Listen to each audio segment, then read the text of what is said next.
decided you're going to take over the game. Did you guys have a moment on the sideline together where you said, hey, we're going to crank it up, or what was the impetus for that? Honestly, one thing that we really preach around, our team is when one person go down, the next man is up. You know what I mean? And it was one of those situations to where, yeah, it sucked that he got hurt, but we had to move forward and worry about the game at hand. So it was one of the things where we did lose a very big key player, and we knew we really had to kind of pick it up a little bit and don't let the tempo of the game drop off. BB, a lot of people say next man up. It's been something that Ohio State has been saying, players have been saying for 10 years, but a guy like Nick Bosa, it's not the next man up. He's one of the best players in college football. How do you guys emotionally cope with that? Not that you don't have talent on the bench, clearly you do, but Nick Bosa's Nick Bosa too.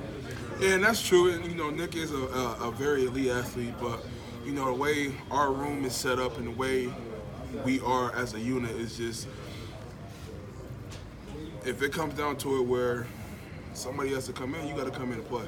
And Coach Johnson never put a guy on the field that's not prepared and ready for a game like this and to be on the big stage. And it's one of those things where me as a leader and the older guy in the room and Draymond, where we also got to step our game up and pick up the slack. Did you get any word with him, how he's doing? Or no, I really haven't talked to him much about it.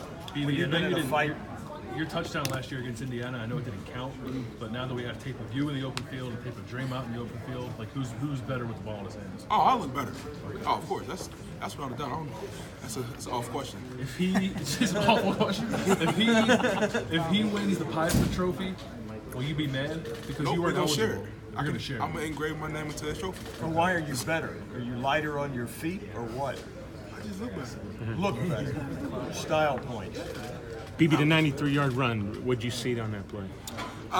They just called a great play to the defense that we had at the moment, and they're a good team, and we knew it at some point in time we were going to face adversity, and that was one of those times we really faced the adversity, and they had a big play, they broke it. Their running back is elite, and I give my hats off to him. He's a great player, and it's one of those things where it's a moment in the game that just happened and you got to bounce back from it. Was there misassignment up there at all? Do you know that I'm big not hole? 100% sure. Honestly, I'm not 100% sure. Coach Johnson has been rotating you guys pretty deep in the first few weeks. How big was that today, both in terms of having someone who could just step right in for Bosa when he got hurt, but also with their tempo and having guys you could churn in and out to stay fresh throughout the night? I feel like us rotating was a big key factor to this game for us up front because it allowed us to, at times, set the tempo ourselves. And,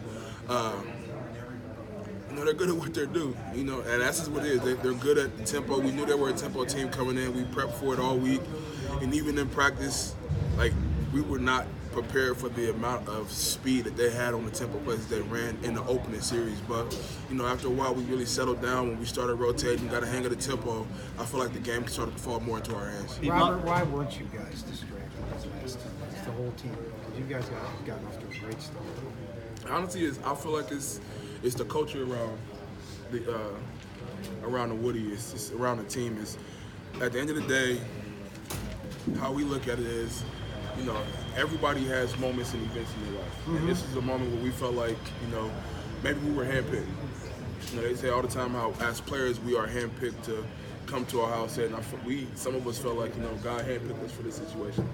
And at the end of the day, you go through what you go through, and when you have to weather a storm, you come out different and stronger at the end. I feel like that's why we had to go through this, and we were built for it. Is there a standard?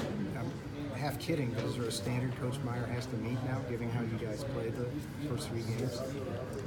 How does it get better?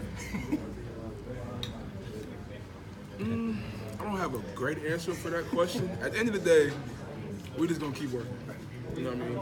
That's the culture, and that's the tradition around Ohio State. It's not gonna change. Hamilton's another guy who made a big play for you guys. Did you say anything to him? Happy for him? What were your thoughts? And just another guy contributing on that line. I was very happy for him. I can't really tell you what I said to him, but I was. Very were you jealous? Nah, I was very happy for him. This is how it is. I feel like sometimes, like with our unit and with our team as a whole, we get more excited for each other's success than we do for our own. Maybe you've been preparing for a mobile quarterback all week. How did you feel like it went for you guys against Sean Robinson, and then how could you use what you guys did today as moving forward against game planning for another guy? I want to start off by saying he's a phenomenal athlete and a phenomenal quarterback. And all week we knew he was good with his arm, but we also knew he was great with his feet. And the biggest thing prepping for this week was more just trying to cage the pocket, keep him in the pocket, don't let him really have his way and roll out left and right. And I felt like for the most part we really executed that well. And as far as dealing with quarterbacks similar to him later on, and it's just one of them things where he's got a game plan week to week. Robert, as well as the first 2 games went, how much do you feel like you guys needed a night like tonight where you had to overcome some adversity and come back and win the game? Honestly, I felt like we really did need it just because it helped us see where we are as a team. When we have to face true adversity, and I feel like we really handled it well. Robert, if Nick does miss any time, how does this defense compensate for that, make up for that with missing such a big presence? Next man up. Next person who come in got to step up and play. What's the key to Coach Meyer reintegrating with his team this week, and you guys continue to go forward without some of the distractions that could come with that, with him coming back this week?